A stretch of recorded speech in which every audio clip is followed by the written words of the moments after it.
Es evidente que el sistema actual en el que estamos sumidos no nos ha conducido a ninguna realización interior como seres humanos que somos. Más bien todo lo contrario.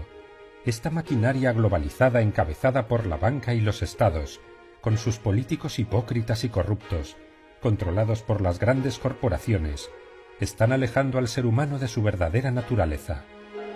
La infelicidad es una enfermedad que se propaga por las grandes urbes de cemento, porque, entre otros muchos factores, los valores que nos vende la sociedad consumista están basados en la superficialidad y carecen de un trasfondo que no empapa al espíritu de satisfacción o plenitud.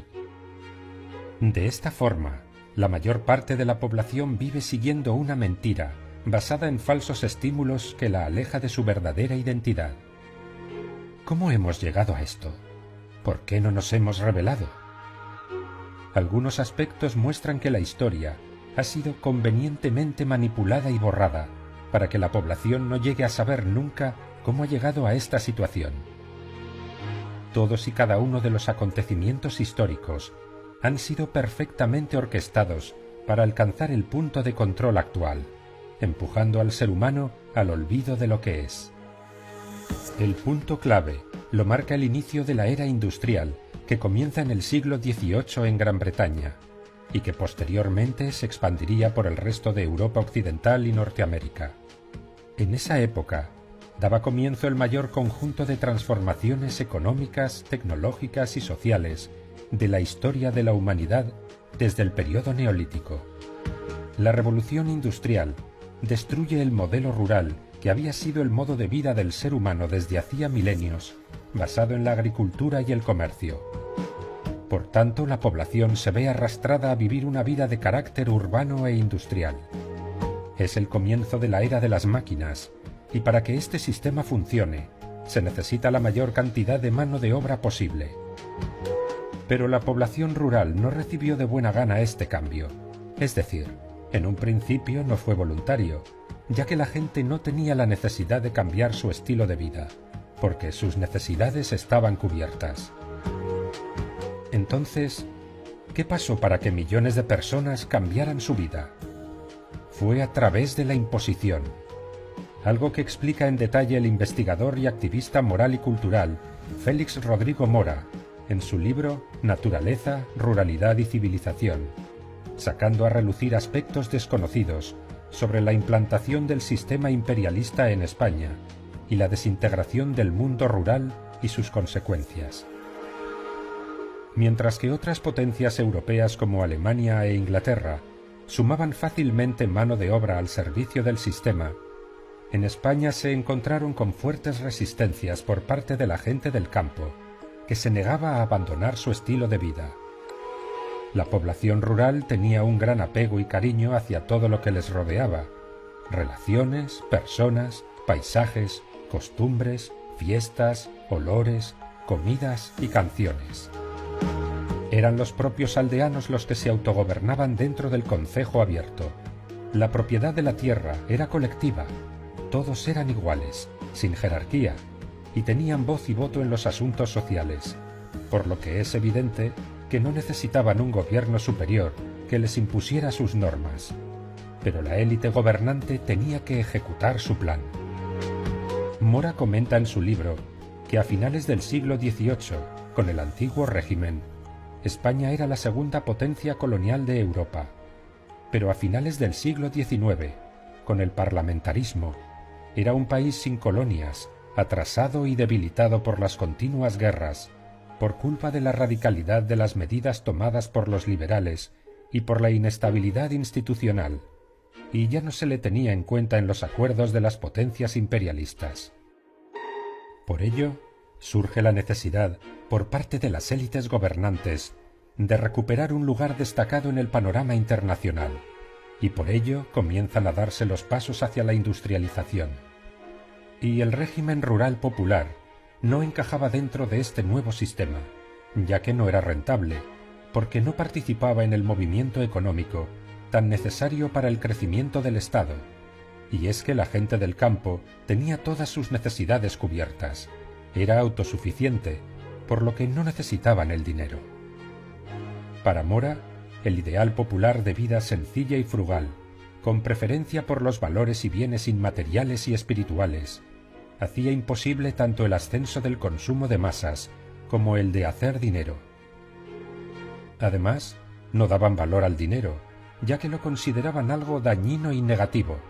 Pensaban que toda persona con sentido del decoro, del autorrespeto y de la moralidad debía mantenerse alejada de él. De hecho, para esta sociedad rural, el bien supremo no era la riqueza, ni el deseo de poder, ni el consumo de cosas materiales, ni las voluptuosidades o placeres sensuales, sino el logro y preservación de las relaciones cotidianas con sus iguales, relaciones de cariño y ayuda mutua, sin dominación ni subordinación, en las que prevaleciera largamente el goce de estar juntos, de servirse los unos a los otros, de practicar la generosidad y el desprendimiento, de obrar mancomunadamente. Era una sociedad convivencialista. Por eso ahora se entiende por qué la revolución industrial terminó de cuajar tan tarde en España. La gente se oponía a abandonar su estilo de vida, que lo era todo, y que les colmaba de tantas satisfacciones materiales e inmateriales. Por lo tanto, la maquinaria gubernamental, de los que estaban en el poder, tenía que acabar con todo su mundo. ¿Y cómo lo hicieron? El primer golpe contra el régimen rural lo asestan los líderes del liberalismo, que formaban parte de las Cortes, cuyos diputados habían sido elegidos por sufragio restringido indirecto, aproximadamente lo que correspondía al 1% de la población total. Todos ellos aprobaron la Constitución de 1812, que fue impuesta al resto del país con mano dura, provocando la resistencia de la gente del mundo rural al nuevo modelo de gobierno, que originó graves enfrentamientos.